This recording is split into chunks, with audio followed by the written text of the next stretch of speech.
très bien. Eh bien, merci beaucoup. Bon, déjà, je salue les porteurs d'équerre qui sont parmi vous.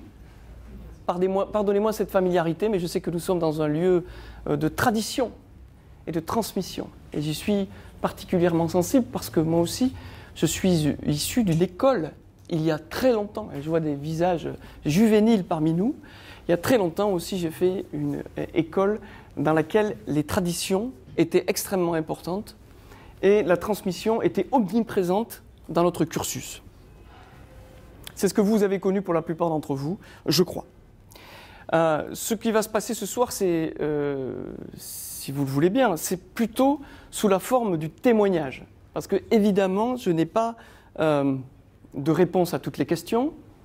Et quand on voit l'intitulé de la conférence, manager en donnant du sens et entre conviction et contrainte, on peut se poser la question de savoir si c'est d'ores et déjà une équation impossible.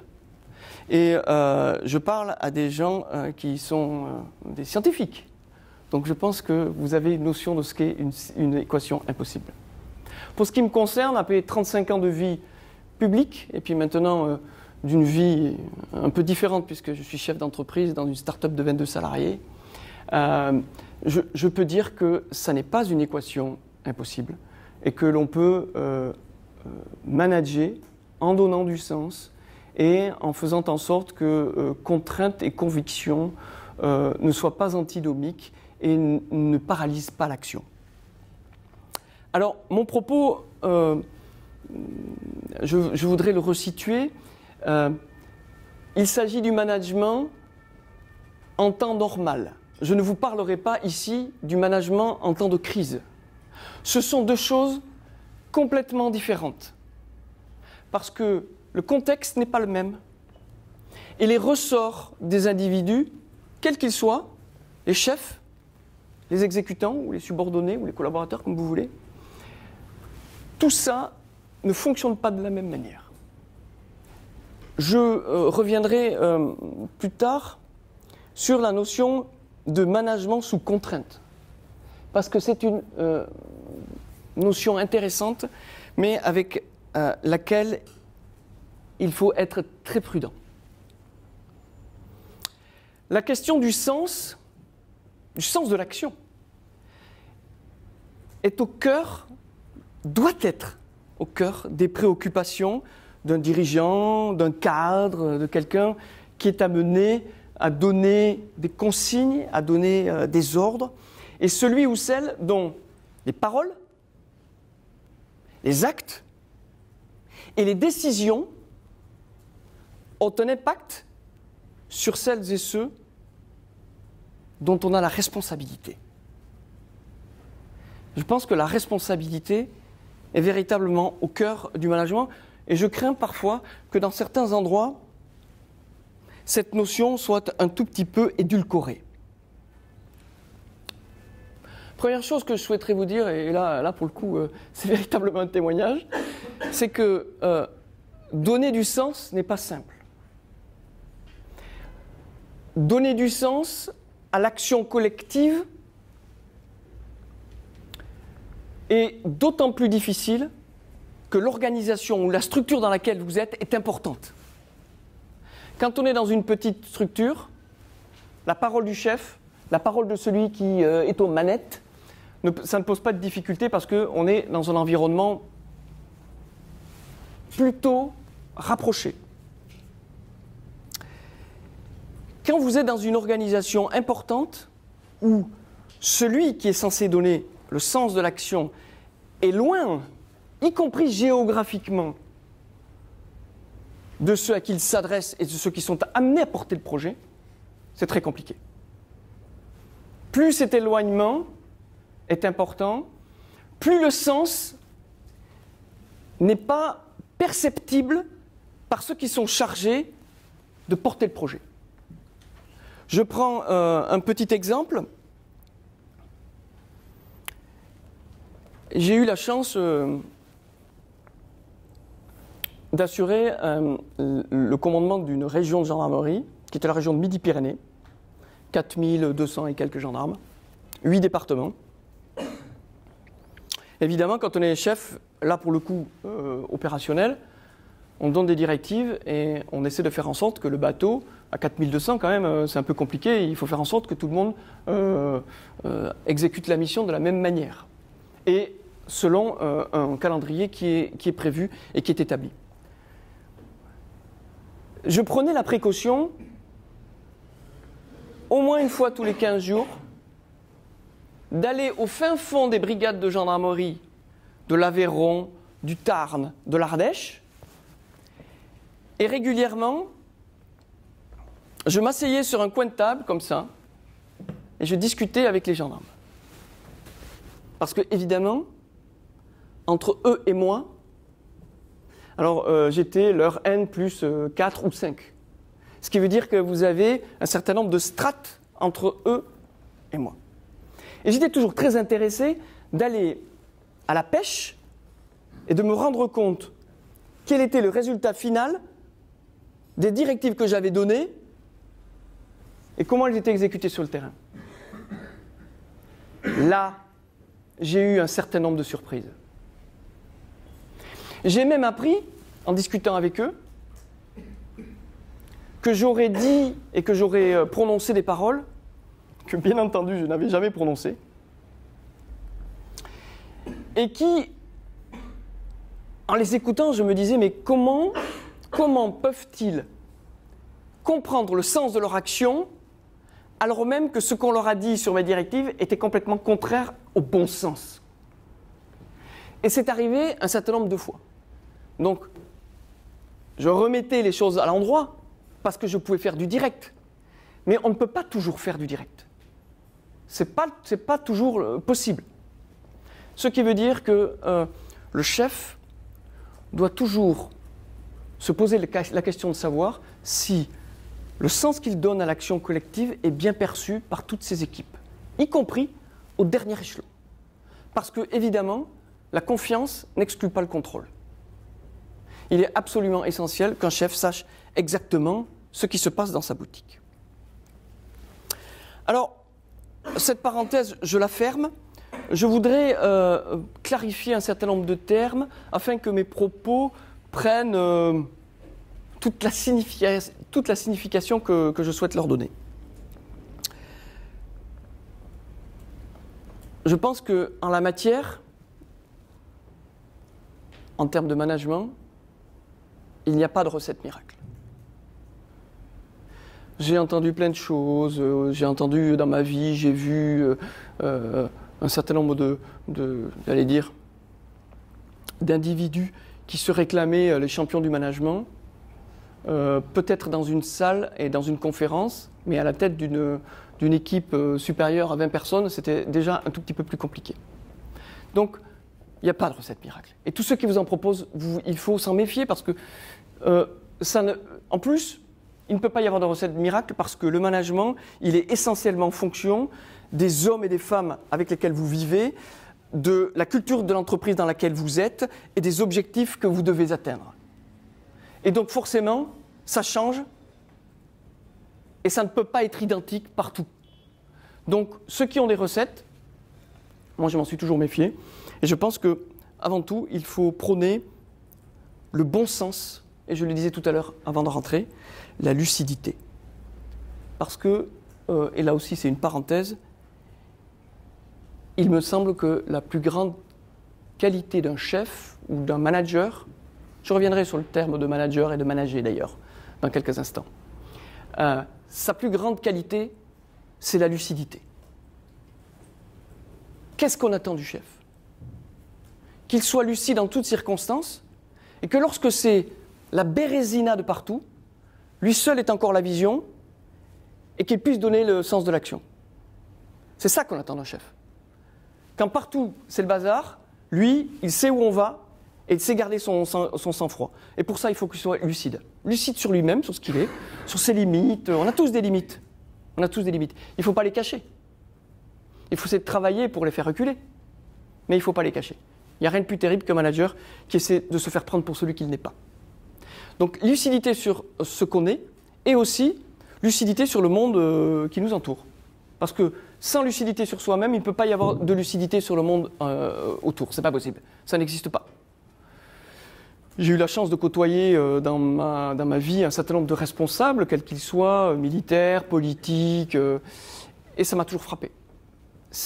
Je pense que bien souvent, les difficultés qu'ils connaissent, ici ou là, c'est parce qu'à un moment donné, il y a une perte de lucidité. Et alors pour certains, très honnêtement, je me demande si un jour ils en ont eu de la lucidité. Parce que c'est parfois inquiétant. Alors, ce soir, moi je vais vous dire ce que je ressens, ce que j'ai un peu fait dans ma vie, parce que c'est là-dessus malheureusement que je m'appuie, pas sur la vie des autres. Je vais vous amener dans la visite d'une maison, on va monter des escaliers, on va ouvrir des portes, on va rentrer dans des pièces, on va aller à la cave, on va aller au grenier. Mais attention, quand on visite une maison, c'est bien. Mais il faut avoir en tête que quand on visite une maison, c'est qu'on a un projet derrière. Donc, si vous voulez ensuite aller revisiter la maison et faire une contre-visite, moi je vous y engage. Parce que dans une maison, quelle qu'elle soit, il faut absolument qu'on se fasse sa propre idée et que parfois on fasse des travaux, parce que le but c'est qu'on s'y sente bien. C'est ça le sujet. Donc, si vous sortez de cette soirée avec des sentiments mitigés et avec des questions, c'est que j'aurais atteint le but, parce qu'en réalité, on ne peut pas sortir avec des certitudes. Je reparlerai tout à l'heure des certitudes. Certainement, ce que doit fuir un manager, ce que doit fuir quelqu'un qui envisage d'exercer des responsabilités quelles qu'elles soient.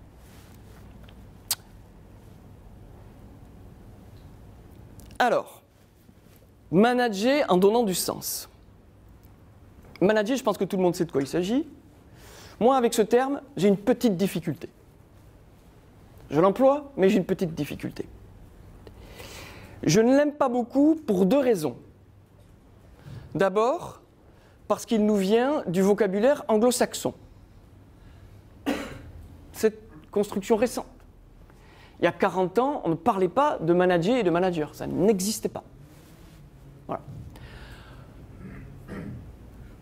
Petit commentaire. Il me semble que ces substitutions de mots sont dangereuses pour notre société parce que nous avons parfois peur d'employer des mots et donc nous les substituons à d'autres mots qui n'ont pas tout à fait la même signification. Je prends deux exemples de mots qui ont été écartés de nos vocabulaires pendant un certain temps parce que nous sommes dans un contexte philosophico-politique ou politico-philosophique, comme vous voulez, qui fait que on ne souhaite pas trop les employer. Un, c'est le terme commandé. Deux, c'est le terme autorité. Je suis désolé, mais quand on veut être un bon manager, il faut commander et il faut faire preuve d'autorité. Commander, ça veut pas dire... je suis toujours très étonné que dans notre pays, dans notre culture, on prenne des mots, on les mette dans les cases, et une fois qu'ils sont dans les cases, on n'en sort plus. Commander, ça veut pas dire que c'est le vieil adjudant qui, au fond du couloir, fait péter des gardes à vous, gueule comme un fou, est un abruti et un fou furieux. Oui, ça a existé. Bien sûr que ça a existé. Il y a toute une génération qui n'a connu que ça et qui a dit bon, commander, alors finalement, c'est vraiment fait que pour des abrutis, donc on va se débarrasser de ce mot, on va faire autre chose, quoi. Il y a le mot autorité, je caricature un peu quand même, mais je ne suis pas très loin de la vérité. Le deuxième mot, c'est autorité. Ce mot a disparu il y a environ une 50aine d'années, si vous voyez ce que je veux dire. Je suis très étonné parce que l'autorité, moi quand je parle d'autorité, c'est une autorité bienveillante. C'est-à-dire, je crois que quand on est un bon manager, ou quand on est un manager qui a envie de s'assumer, on peut dire les choses avec autorité, mais pour autant, on peut le dire normalement, sans brutalité, parce que l'autorité ne doit pas être signe de brutalité. L'autorité, normalement, ça ne se décrète pas. Ça ne se décrète pas. Je suis toujours très étonné de ceux qui, en situation de responsabilité, ont toujours besoin de dire qu'ils sont les chefs.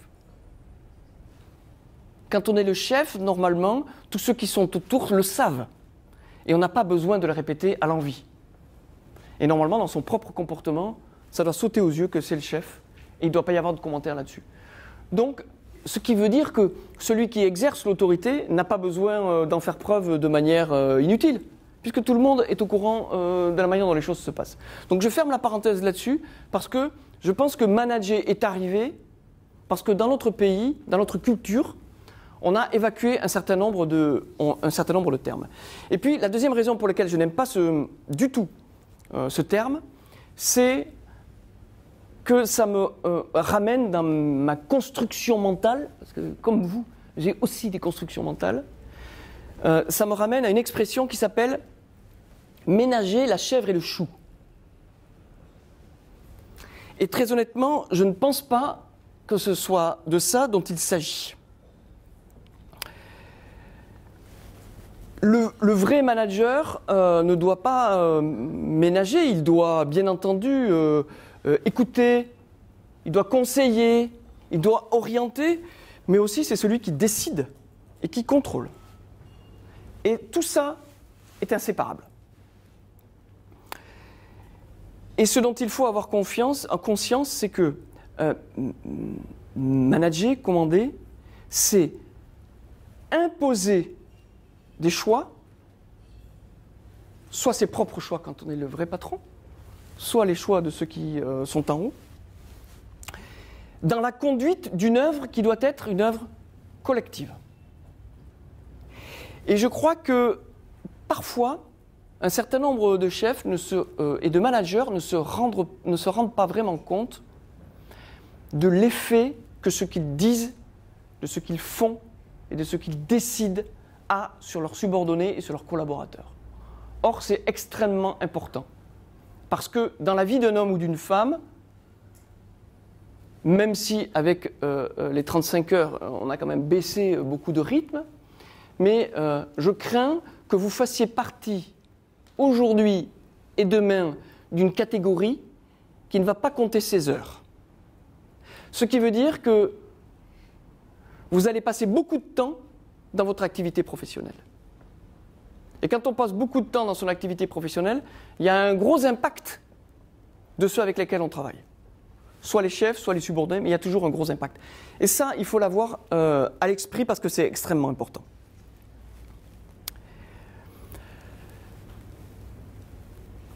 Le rôle du manager et le rôle, tout particulièrement quand on veut donner du sens, c'est que il faut, au sein de la structure dans laquelle on se trouve, permettre à chacun de s'identifier, d'identifier clairement la démarche, les objectifs et la méthode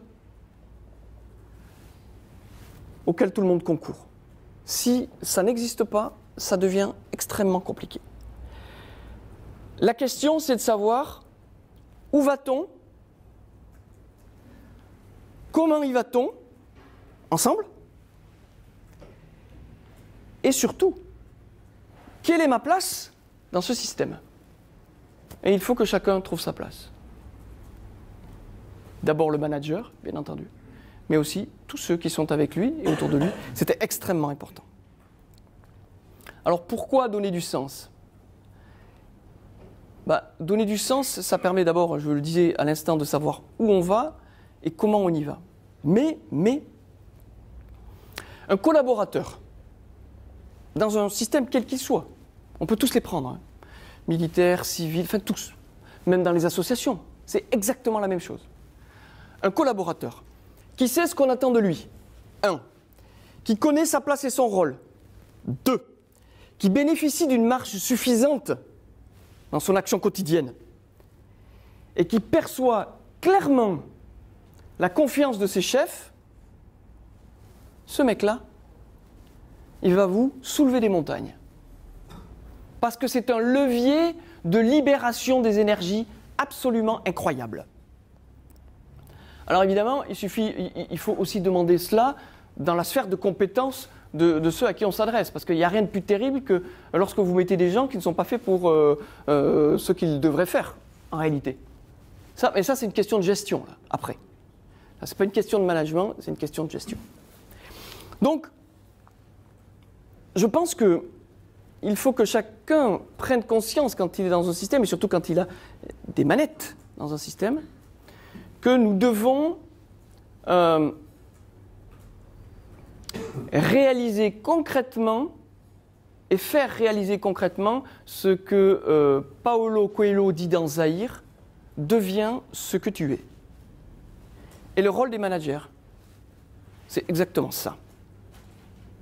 De permettre à tous ceux qui sont autour de donner la pleine mesure de ce qu'ils sont et la pleine mesure de leur talent. C'est ça, la responsabilité du manager.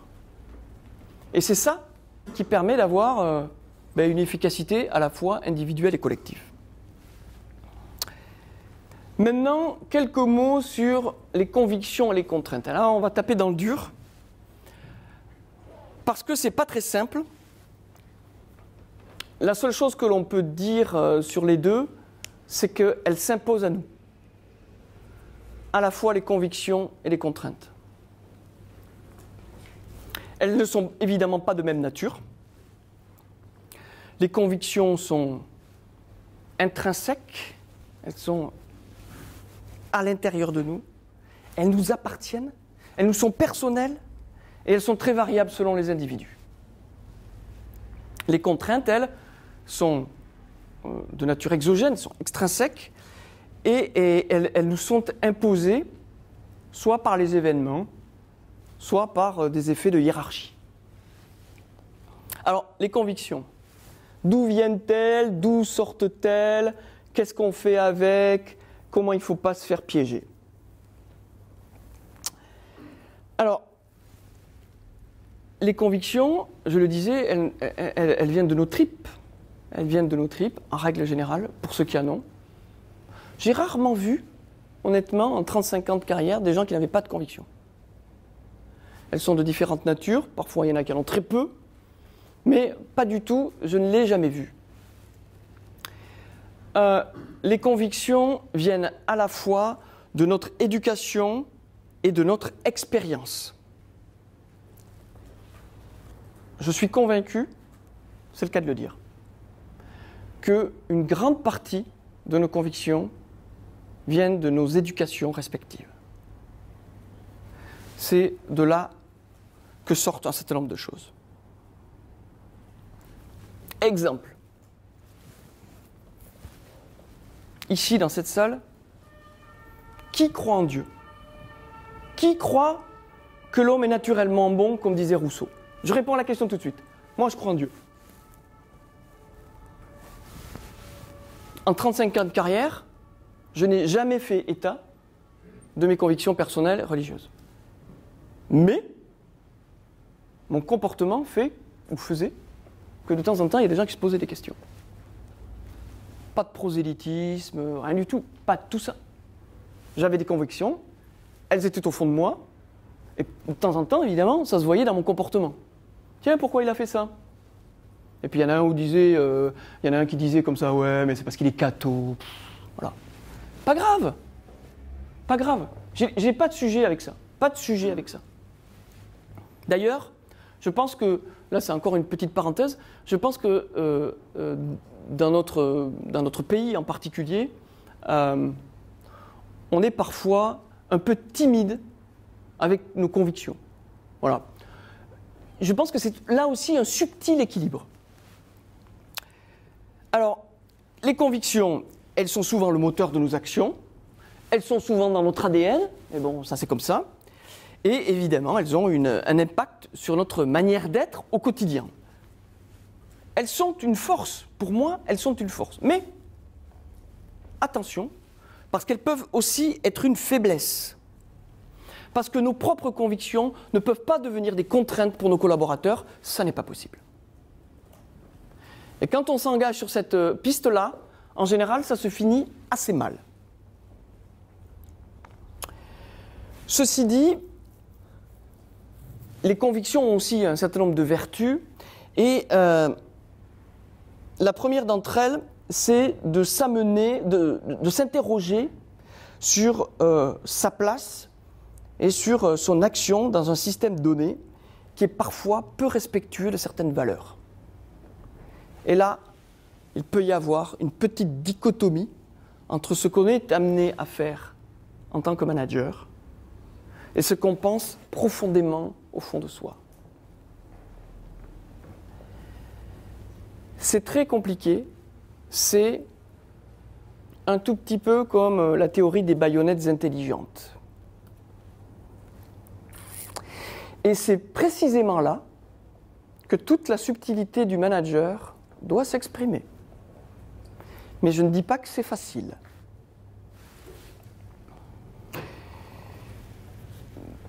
Donner la pleine mesure de ses talents en assumant ses propres convictions, c'est pas toujours très évident.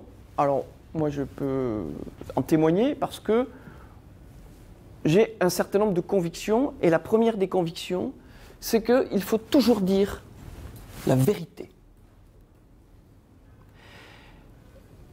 Quelle est la limite de la vérité? Et y en a-t-il? À titre personnel, je pense que... Alors, il faut se méfier de la vérité avec un grand V. Je vous rassure, il n'y a personne qui la détient. On en a tous un petit bout. Mais il y a certains moments de vérité dans la vie. J'en ai eu un, il y a quelques années. Et j'ai considéré que, compte tenu des responsabilités que j'exerçais, je ne pouvais pas faire autre chose que ce que j'ai fait et ce que j'ai dit. Quelles que soient les conséquences après. Mais ça, c'est une de mes convictions. C'est-à-dire que je considère que lorsqu'on arrive à un certain seuil de responsabilité et qu'on vous demande un diagnostic, qu'on vous demande de vous prononcer sur un certain nombre de sujets, vous avez le devoir absolu de le dire et de le faire. Sinon, il y a une incohérence qui apparaît. Et on ne peut pas continuer un parcours de vie si, à un moment donné, on renonce à des principes qui ont toujours animé votre action. Ça ne peut pas exister. Quand ça arrive, ça peut arriver, ce sont des personnes qui sont absolument brisées et qui ne savent plus quoi faire. Donc, les convictions sont au moteur, il faut s'en méfier, mais je pense qu'elles sont absolument fondamentales. Il faut simplement, comme je vous l'ai dit tout à l'heure, garder la lucidité en permanence. Je prends un exemple. J'avais un subordonné, il y a quelques années, qui était un jeune capitaine, qui commandait une compagnie de gendarmerie. C'était en Martinique. Donc c'était il y a quelques années. Et ce jeune père de famille, plein de convictions, bah, c'est normal, et puis plein de fougue aussi, parce que quand on a entre 25 et 30 ans, on est plein de fougue. Avait souhaité sanctionner un de ses subordonnés qui n'avait pas respecté une de ses consignes. Et la consigne était qu'il ne devait pas avoir de visite dans son logement de gendarmerie, jamais, et encore moins de jeunes femmes. Pas écrit dans le règlement. Mais lui considérait que moralement, ça ne devait pas se faire. Je l'ai arrêté tout de suite. Et je lui dis, votre vie, vos principes, votre éducation, vous les gardez pour vous et pour votre famille, très bien, vous inculquez ce que vous voulez, mais vous ne pouvez pas imposer à un de vos subordonnés des règles qui n'existent pas et qui sont le fruit de vos propres convictions. Ça n'est pas possible. J'avoue qu'il a été un peu surpris et que ça a posé quelques difficultés. Mais je pense qu'il se rappelle encore aujourd'hui et que probablement, si je n'étais pas intervenu, il serait resté dans une posture qui n'est pas une posture acceptable pour un manager. Il ne s'agissait pas d'avoir des moines soldats. Il s'agissait d'avoir des gendarmes qui soient, et là en l'occurrence ce n'était pas un gendarme, c'était un gendarme adjoint, c'est-à-dire quelqu'un qui était sous contrat, qui soient bien dans leur peau et qui soient équilibrés. Et en prenant en plus une telle mesure, c'était complètement stupide. Ce n'était pas prévu et ça n'avait pas de sens. Donc vous voyez, c'était parce que dans sa construction mentale, il considérait que ça ne se faisait pas, que c'était sa conviction, qui s'appuyait d'abord sur une conviction religieuse, qu'il a essayé de transmettre cette affaire-là et de la faire appliquer dans la vie professionnelle. Ça ne peut jamais être le cas. Mais ça arrive très souvent, beaucoup plus souvent que l'on ne le croit, parce qu'il y en a beaucoup qui le font, qui habillent la chose, ça passe, mais en réalité, ça ne repose sur rien et il faut impérativement que lorsqu'on est un manager, ce qu'on dit, ce qu'on fait ait du sens et un vrai sens qui repose sur quelque chose et pas forcément que sur des convictions. Alors il ne faut surtout pas confondre conviction avec croyance et certitude. Alors, les certitudes,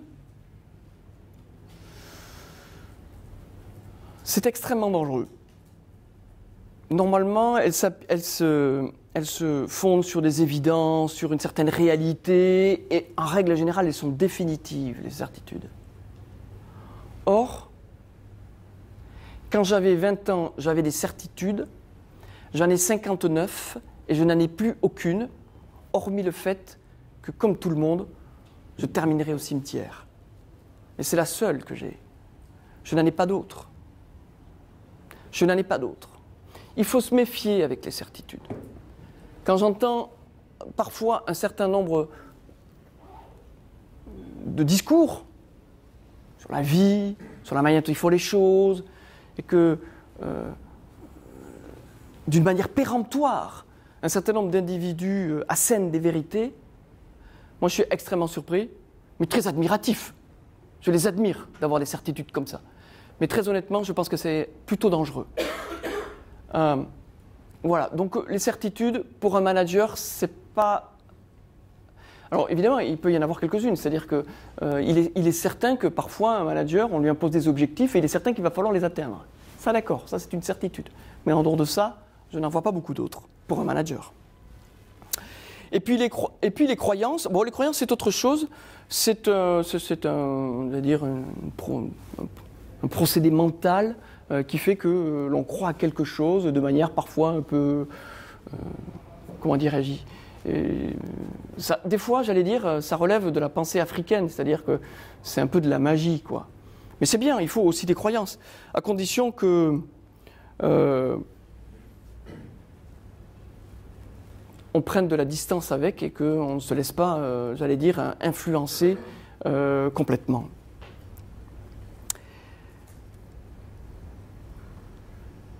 Nos convictions, je pense que les certitudes, il faut les écarter. Les croyances, il faut prendre un peu de distance avec. Et les convictions, il faut faire avec. C'est pas toujours très simple. Il faut faire avec, mais il ne faut pas les imposer aux autres. La contrainte. Les contraintes, en réalité, elles nous sont complètement imposées. Ce sont des règles de fonctionnement qui nous sont complètement imposées. Elles sont issues du système, en règle générale, ou des individus qui sont placés au-dessus de soi, quoi. Donc celles-là, elles sont incontournables. C'est parfois un peu compliqué. Attention, parce que les contraintes peuvent être réelles, supposées ou fabriquées. Et dans les systèmes hiérarchisés, souvent, vous avez des contraintes qui sont fabriquées. Pourquoi ? Tout simplement parce que dans les niveaux de commandement ou de management intermédiaires, vous avez des gens qui ont dépassé leur seuil de compétence et quand il s'agit de faire appliquer un certain nombre de choses ou qu'il s'agit d'atteindre des objectifs, comme ils ne sont pas en capacité de le faire, ils inventent des contraintes. La pire étant quoi ? quand on a quelque chose à faire avaler à quelqu'un. Le chef a dit. C'est une contrainte. C'est très con, mais c'est la plus fréquente et la plus terrible, parce que ça démontre l'incompétence de certains niveaux intermédiaires. Combien de fois, je l'ai remarqué, quand un manager de niveau intermédiaire ne sait plus quoi répondre à ses subordonnés qui lui posent des questions sur le sens de l'action et sur la manière dont on va le faire, parce que franchement, ça lui paraît un peu bizarre, seule réponse pour se dédouaner, c'est le chef a dit. C'est-à-dire qu'on se retourne vers le haut, on dit « c'est pas ma faute, c'est la sienne ». Et alors ça, vous en avez à l'appel partout. Dans l'entreprise, dans la fonction publique, dans le milieu militaire et dans le milieu politique. C'est-à-dire que nous sommes entourés de ce genre de fonctionnement. Je crois que le devoir premier d'un manager, c'est justement de ne pas tomber dans cette facilité-là. Parce que c'est hyper confortable de dire « c'est pas moi, la contrainte elle vient d'en haut ». Chacun doit assumer sa part dans un système. Je pense que le manager, son rôle essentiel, c'est d'anticiper, de gérer et de maîtriser les contraintes. C'est à lui de faire ça. C'est son job. C'est pas de les fabriquer. C'est de faire en sorte qu'elles ne viennent pas perturber la marche collective vers la réussite. C'est pas évident, mais c'est exactement ce pourquoi un manager est payé. Deux mots sur le management sous contrainte. Le management sous contrainte, normalement, ne peut exister qu'en situation de crise. C'est-à-dire que c'est pour une durée limitée. Une durée limitée, alors quand je dis crise, alors là pour nous les militaires, en règle générale, la crise, vous voyez ce que ça veut dire. Donc il n'y a pas de souci. Ça, j'évacue. Et après, dans une entreprise, il peut y avoir des moments de crise. Exemple, conflits sociaux, enfin, il y en a plein. Et le management sous contrainte ne peut pas durer très longtemps, sauf si les objectifs dépassent la réalité matérielle et que ceux sur lesquels s'exerce la contrainte l'ont accepté. Sinon, ça ne marche pas. Il faut qu'il y ait une démarche ab initio d'acceptation de la contrainte pour que, lorsqu'elle s'exerce, elle soit productive. Sinon, c'est totalement improductif.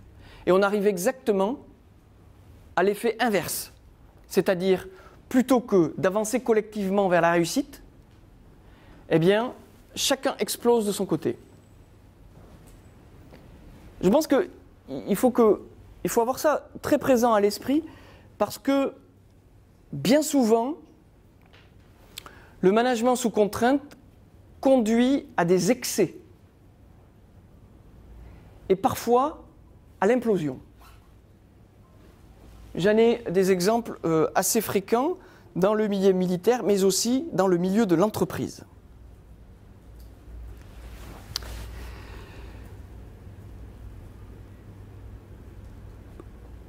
Voilà ce que je souhaitais vous dire sur le management sous contrainte. Donc, effectivement, ça ne peut être que sur une période extrêmement courte, parce que sinon, ça n'est pas supportable.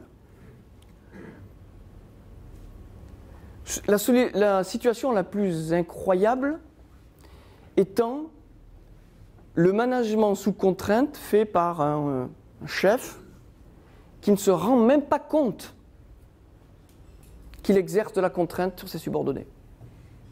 C'est pour ça que je vous disais tout à l'heure que la lucidité est une qualité essentielle, voire fondamentale, chez celui qui est appelé à peser sur la vie au quotidien, parfois la vie psychologique, émotionnelle de ceux qui l'entourent. Parce que ça, on ne le mesure pas suffisamment. Vous savez, un manager qui croit que quand il parle à ses subordonnés, ce ne sont que des paroles et que les paroles s'envolent et que ça ne laisse pas de traces, ça n'est pas vrai. Ça n'est pas vrai. Lorsqu'un manager, avec la force de l'autorité qu'il représente, s'adresse à ceux qui sont autour, il y a des effets. Et parfois des effets qu'on ne soupçonne pas. Donc on n'a pas le droit de parler avec légèreté. Et il y a deux mots sur lesquels je devrais revenir sur l'affaire, mais j'en parle déjà, qui me paraissent extrêmement importants, quelle que soit la situation dans laquelle on est. C'est 1, le respect, et 2, la confiance. Sans ces deux mots, on ne peut rien construire de pérenne. Ça n'existe pas. C'est pas parce que parfois on s'adresse à un collaborateur, à un subordonné, et qu'on essaie de le faire progresser et qu'on lui dise ce qu'on a à lui dire gentiment, en le respectant. Ça ne veut pas dire que pour autant, il est bon à jeter au chien. Il faut avoir ce dialogue respectueux et en confiance partout, dans tous les systèmes hiérarchisés et dans toutes les organisations. Souvent, lorsque des conflits, moi j'en ai vu à la fois dans l'entreprise mais également dans le milieu militaire, les conflits viennent du fait qu'à un moment donné, il y a un malentendu, il y a quelqu'un qui ne s'est pas senti considéré et qui ne s'est pas senti respecté par son chef, direct ou un peu plus. Tout cela est extrêmement important parce que quelqu'un qui n'est pas à l'aise dans sa peau et qui s'est senti à un moment donné déconsidéré, il mettra les freins et il ne participera plus en pleine possession de ses talents et ne donnera pas le maximum de ce qu'il peut donner. Et c'est la performance de l'ensemble qui s'en trouve affectée et qui s'en trouve diminuée. Quand on est un manager, on n'a pas le droit de dire des choses et de faire et d'avoir des actions qui conduisent à diminuer la performance de l'ensemble. C'est pas très simple, mais c'est une certitude.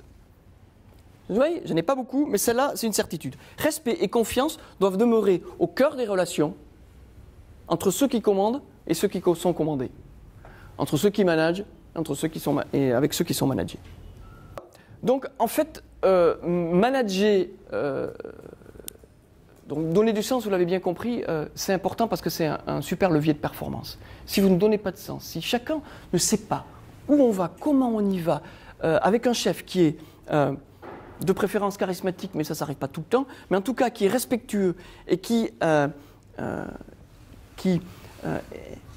produit de la confiance, qui instille de la confiance dans tout le système, vous allez avoir des gens qui vont donner le maximum de ce qu'ils sont et qui vont essayer de contribuer le plus positivement possible à l'œuvre collective. C'est extrêmement important que chacun se sente à sa place et qu'on le reconnaisse pour ce qu'il est et pour ce qu'il fait. Chacun a une place particulière et on ne peut pas... les gens ne sont pas interchangeables en réalité, contrairement à ce que parfois on entend.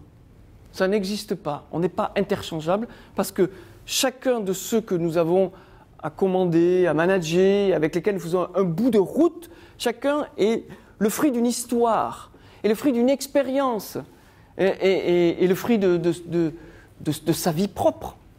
Et c'est ça que nous devons valoriser, parce qu'en réalité, tous ceux qui sont appelés à fédérer les équipes doivent, pour avoir un collectif qui fonctionne, doit pouvoir valoriser chacun avec ce qu'il est et avec ce qu'il sait faire. Et tout cela ne peut se faire que dans le respect et la confiance et en prenant en compte ce que je vous ai dit, tout ce que je viens de vous dire sur les convictions, les contraintes. Mais ce n'est pas très simple parce que c'est toujours un équilibre.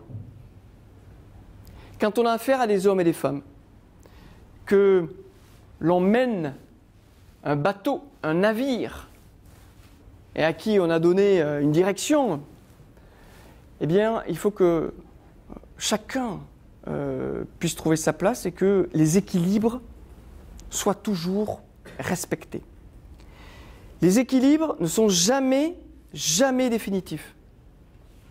Moi, quand j'entends des fois les managers qui disent « Ouais, mais moi j'ai trouvé une super solution, on a fait ci, ça et c'est comme ça, là maintenant on est parti pour la vie, etc. » Non, ça n'existe pas.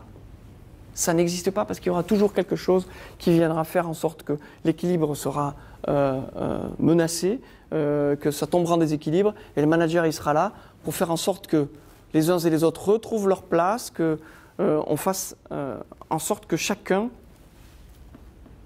reprenne la dynamique collective. C'est ce qu'on attend des managers.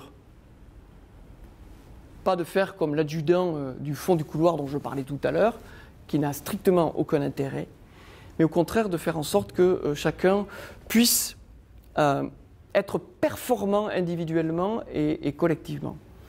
C'est cela le sens du management, et c'est ça que chacun d'entre nous, chacun d'entre vous sera amené ou est amené à faire ou a déjà fait, parce que je vois que parmi nous, il y en a quelques-uns qui sont déjà comme moi, un tout petit peu au bout du chemin et qui en ont plus derrière que devant. Mais bon, voilà, chacun a sa vie. Je voudrais juste, avant qu'on passe aux questions, parce que véritablement, il est presque 8h10, on est vraiment dans les clous. Je voudrais vous dire, laisser le mot de la fin à quelqu'un pour lequel j'ai une admiration très profonde. Même si aujourd'hui il est mort, il a marqué notre siècle. Il a dit des choses absolument incroyables, et dont une que je vais vous livrer. Cet homme, il s'appelle Nelson Mandela. Et cet homme, il a passé 27 ans de sa vie en prison pour des raisons politiques. Et quand il est sorti, plutôt que de régler ses comptes et de se laisser aller à la nature humaine qui parfois n'est pas très glorieuse, il n'a pensé qu'à fédérer son pays. Et il a consacré le reste de sa vie à faire en sorte que la réconciliation arrive. Et moi j'ai beaucoup d'admiration pour cet homme, et il a dit des trucs incroyables, et il en a dit un en particulier qui s'adresse aux managers et aux dirigeants. Il a dit, les dirigeants se divisent en deux catégories. Ceux qui sont versatiles, dont on ne peut pas prédire les actions, qui disent une chose un jour et qui se désavouent le lendemain. Et il y a ceux qui sont constants, qui ont une vision et qui ont le sens de l'honneur. Toute la question est de savoir à quelle catégorie on veut appartenir. Je vous remercie. Et donc les questions.